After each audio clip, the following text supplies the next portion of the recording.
Hi friends, welcome back to our channel Sujji Sujatha.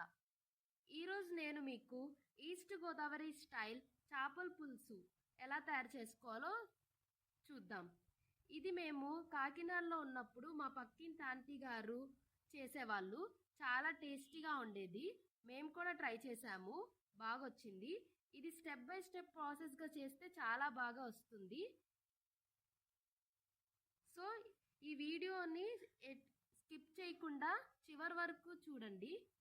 ఈ కన్సిస్టెన్సీలో వస్తే చేపల పులుసు చాలా టేస్టీగా ఉంటుంది. హాయ్ అండి, ఈరోజు మనం ఫిష్ కర్రీ ఎలా తయారు చేసుకోవాలో చూద్దాం. ఇది వచ్చేసి 1 kg ఫిష్.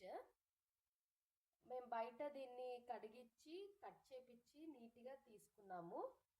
అయినా సరే మళ్ళీ మనం ఒకసారి ఇంట్లో నిమ్మకాయ ఒక బద్ద రసం పిండి మొత్తం ముక్కలకి నిమ్మకాయ రసం పట్టేటట్టు పిండుకొని 1 tablespoon సాల్ట్ వేసి మళ్ళీ ఒకసారి 2 times నీట్గా ఫ్రెష్గా వాష్ చేసుకుందాం. ఎంత నీట్గా వాష్ చేసుకుంటే ఫిష్ అంత టేస్టీగా ఉంటుంది. ఇలా ఫ్రెష్ వాటర్ వచ్చేంత వరకు మనం ఫిష్ని కడుక్కున్నట్టయితే ఫిష్ చాలా బాగుంటుంది. ఎంత శుభ్రంగా మనం ఫిష్ని కడుక్కుంటామో అంత నీట్గా ఉంటుంది ఫిష్ కర్రీ, అండ్ టేస్టీగా కూడా ఉంటుంది. ఫిష్ని మనం ఎప్పుడు శుభ్రంగా కడుక్కోవాలి. ఇలా మనం ఇప్పుడు ఫిష్ని ఒక 2-3 times శుభ్రంగా కడుక్కున్నాక ఇలా పక్కన తీసి పెట్టుకోవాలి.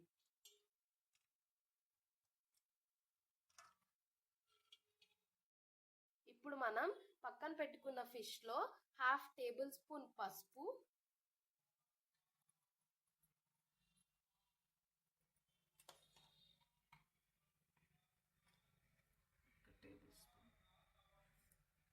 1 tablespoon అల్లం, ఫ్రెష్గా నూరి పెట్టుకున్న అల్లం వెల్లుల్లి పేస్ట్ వేసుకోవాలి. 1 tablespoon ఆఫ్ కారం,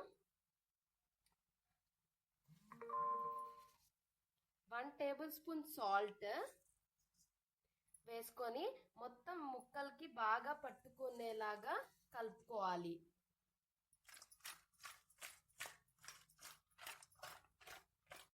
ఇప్పుడు మనం 1 tablespoon ఆఫ్ ఆయిల్ కూడా వేసి ముక్కలకి ఆయిల్ బాగా పట్టేలాగా కలిపి ఇలా కలుపుకుంటే ముక్కలు చెరిగిపోకుండా ఉంటాయి.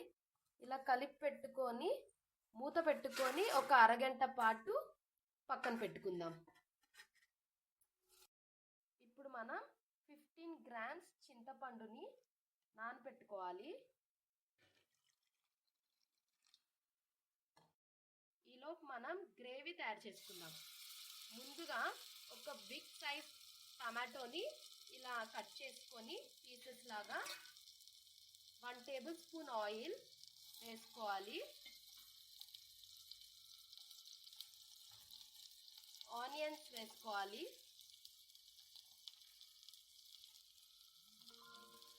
రెండు రెబ్బల కరివేపాకు,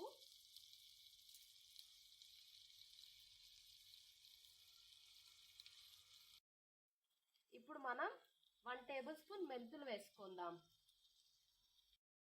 ఇలా కనిపిస్తున్న విధంగా ఆనియన్స్ టమాటోస్ వేగిపోయాక పక్కన పెట్టుకొని చల్లారిపోయాక మిక్సీకి పట్టుకుందాం. చేపల కూరకి ఎక్కువ ఆయిల్ పడుతుంది. ఇప్పుడు ఆయిల్ కొంచెం హీట్ అయ్యాక 2 పచ్చిమిర్చి,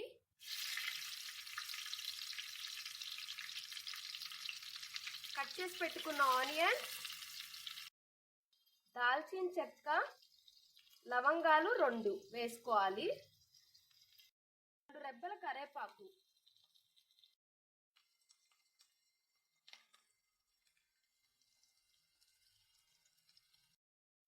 ఇలా దోరగా వేయించుకున్నాక 1 tablespoon అల్లం వెల్లుల్లి పేస్ట్, ఫ్రెష్గా నూరి పెట్టుకున్న అల్లం వెల్లుల్లి పేస్ట్ వేసుకోవాలి.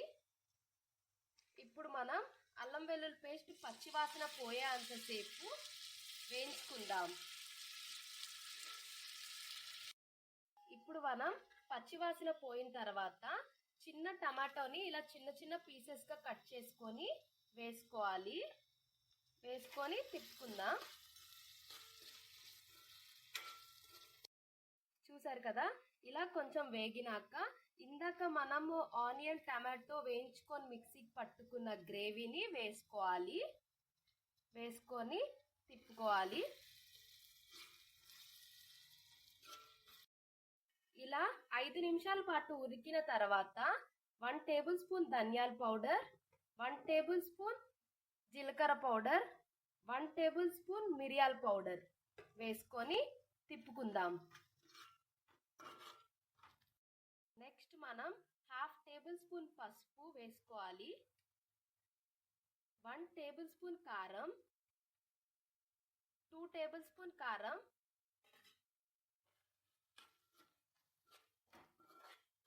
ఇప్పుడు మనం 1 టేబుల్ స్పూన్ కల్లుప్పు వేసుకున్నాము. వేసుకొని ఇలా మిక్స్ చేసుకోవాలి. నెక్స్ట్ మనం ఇప్పుడు ముందుగా నానబెట్టుకున్న చింతపండు నీళ్ళని ఇందులో వేయాలి.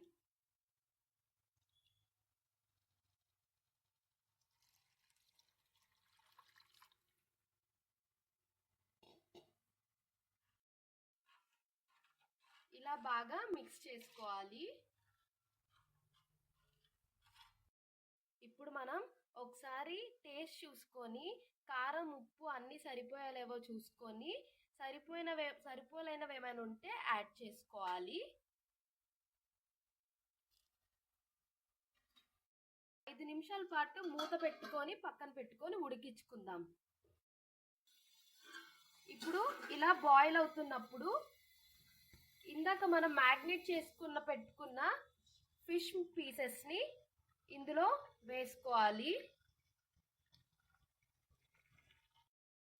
ఇలా ఒకసారి హ్యాండ్తో ఇలా మిక్స్ చేసుకోవాలి, ముక్కలు విరిగిపోకుండా.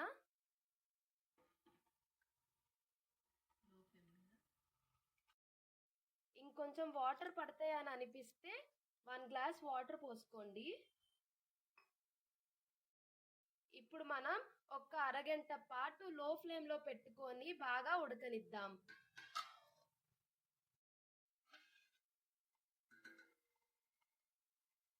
ఫిష్ బాయిల్ అయిపోయిందండి. అరగంట తర్వాత మూత తీసేసి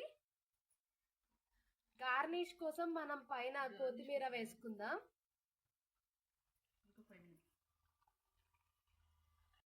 అయిపోయినట్టేనండి, ఇంకా దించేసుకుందాం. చూసారు కదండి, చేపల పులుసు రెడీ అయిపోయింది. ఈ చేపల పులుసు మేము కాకినాడలో ఉన్నప్పుడు మా పక్కింటి ఆంటీ చేసేవాళ్ళు. చాలా టేస్టీగా ఉండేది. ఈరోజు మేము అదే ట్రై చేసాము. మీరు కూడా ఒకసారి ఈ చేపల పులుసుని ట్రై చేసి ఎలా ఉందో కామెంట్ సెక్షన్లో చెప్పండి.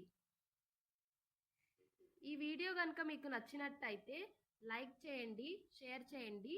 ఇలాంటి మరిన్ని వీడియోస్ కోసం మా ఛానల్ని తప్పకుండా